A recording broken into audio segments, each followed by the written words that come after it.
In terms of heroes of mine, I've got a few I'd like to mention.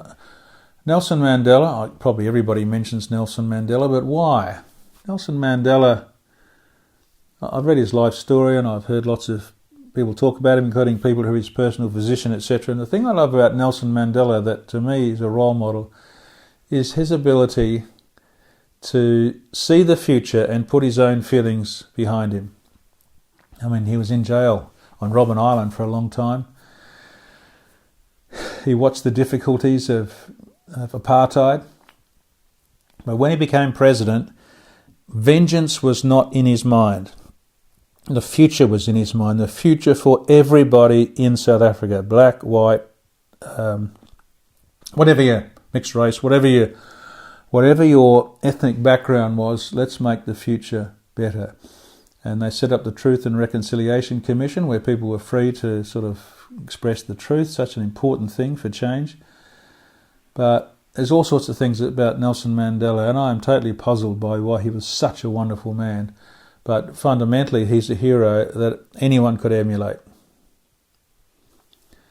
My father, I've mentioned elsewhere, was a hero of mine. No doubt about it. And just before, well, when Mum died, Dad, who had been a chain smoker, never thought he'd live for that long, after Mum died of breast cancer, a friend of mine said, what a shame we say all these good things about people in their eulogies when they're dead and they can't hear them. So I thought it's a good idea. So I wrote a letter to Dad telling him why he was a hero of mine and all the good things he'd done and all the things that I appreciated from him. And that's true, he was a hero of mine, and I talk elsewhere about his reaction to that. Now, some of my ancestors are heroes, Swan River Colony type people, not just because of their courage to do what they did, but their respect for the local First Nations people. It's all been well documented. But I'll just mention one other hero from the family. That's my mother's father, Pop. Again, I've spoken about him elsewhere, but he grew up in the East End of London. His dad worked on ships. His dad died when Pop was 5 years of age. The ship sank. His mother died when he was a teenager of encephalomyelitis. And then his oldest brother was killed in the Battle of the Somme during the First World War. So Pop had nobody. And he came out to Australia with Nana, and there was 5 kids, one of whom was my mum. And he was the most happy, jolly, my favourite grandfather. Good sense of humour, great attitude. He would have had any reason in life, like Nelson Mandela actually, to be bitter. And I know he didn't want to ever go back to England. He never wanted to talk about it. He was deeply wounded, but he chose to make his future different. My heroes are people who do that, I think. Speaking of that, one of my other heroes is a guy called Tony Cook. Tony Cook was a friend of mine who had been a leader, community leader in trade unions and a social worker and wonderful dad of 2 daughters. Tony Cook was the son of one of the worst serial killers you can imagine. A serial killer who petrified everybody in our city in the 60s. I can't remember how many people he killed, but everyone went to sleep in fear. And Tony was butchered by this because not only was his dad emotionally abusive, but can you imagine being 8 years of age in the school playground when your dad's a convicted serial killer. Tony, again, had plenty of reasons for being bitter, but he looked at himself and said, well, Tony, it's up to you. You have to break the cycle, and breaking the cycle is up to you. And he became a wonderful man, great friend, passed away a few years ago. And I was privileged to be invited over to say goodbye to him in his last few days of dying of cancer. And after I chatted to him, I was in the kitchen helping wash up or something. One of his daughters said to me,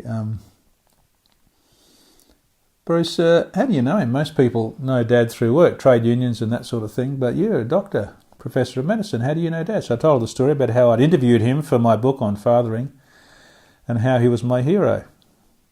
how he had chosen to be different to his dad. And his daughter said something I've never forgotten, which I've mentioned a number of times.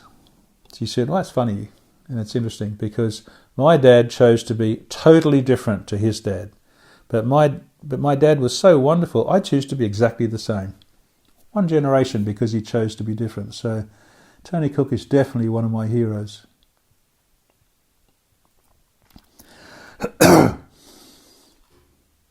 Another one of my heroes is Margaret Maria Robinson. She was born in England, I guess, let me think, in the early 1800s. She married William Robinson in London, and they had 5 children, the youngest being a baby and the oldest being 12 when they decided to emigrate to Australia to start a new life. William was a vet, actually, worked around Ascot, etc., with horses and did that on the ship. Anyway, he got an injury and got sepsis and died of septicemia and was buried at sea. So here's Margaret Maria with 5 kids, all young, landing in a colony that only had like one brick building where she landed and the beach and flies and heat and no one to run the farm, which was their plan. She made a great life. Her story I've told elsewhere, but she's a hero because of the way she responded. 5 kids and a huge extended family from that. She's a hero of mine, and I thought once, someone said, who would you love to have dinner with? Anyone from history? And but here's the catch, it's got to be a female, and I picked her. I thought it'd be great to sit down and talk to her. I'm guessing, though, that in those days when lots of kids died and husbands died and mothers died in childbirth, etc., that talking about grief might have been pretty difficult, even to me, as someone who's used to talking to people in grief and comfortable with it, etc. But nevertheless, I'd love to talk to her. And she's certainly one of my heroes. The final person on my list of heroes is Jesus. And whether you believe Jesus has any relationship to God, or whether you're a Christian or not, as a role model, he is heroic. His care for the poor, his care for the rich. There are lots of things about Jesus that, for whom it just make me feel like he's a hero. So here's a couple of incidents, and these are incidents where you think, gee, wouldn't it be nice to have been there? One was when the woman was caught in adultery, and in those days they got stoned to death.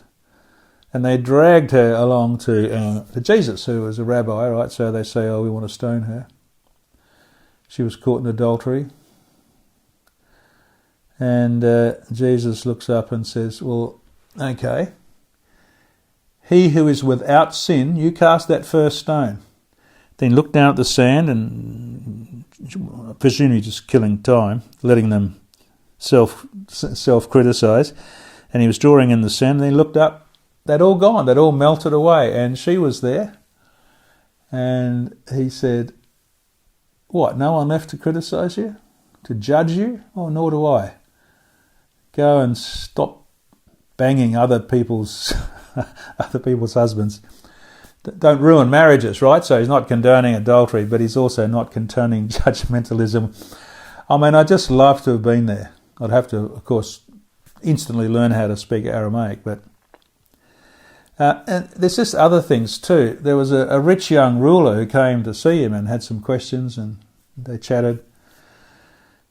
So he's rich and he's a ruler, so he's rich and powerful. It's easy for people who love the poor, which Jesus clearly did, to sort of have a thing about the rich, to blame them or be negative, have a chip on their shoulder. But Jesus treated him exactly the same. And it says that the rich young ruler went away, left after talking to Jesus, and it says Jesus was moved with compassion for him. Moved with compassion for him. So this is an eyewitness record, so presumably he wept or body language or a bit of everything. And I think, well, what a powerful thing, you know. I mean, who's ever moved with compassion for the rich? Well, for anyone, but let alone those who are rich and those who are powerful, like the wealthy, the billionaires and the politicians. And I often I sometimes think about that rich young guy, and whether a month later when someone said to him, does anyone really care about you, mate? He would have said, well, actually a month ago I talked to this guy and I just felt that he cared about me as a person, not my wealth, not my power. So Jesus is a hero of mine, regardless of anything else about him, for the way that he dealt with people. There are many other situations too, but he's definitely on my list of heroes. And I'm grateful to have had exposure to these inspiring people that are my heroes.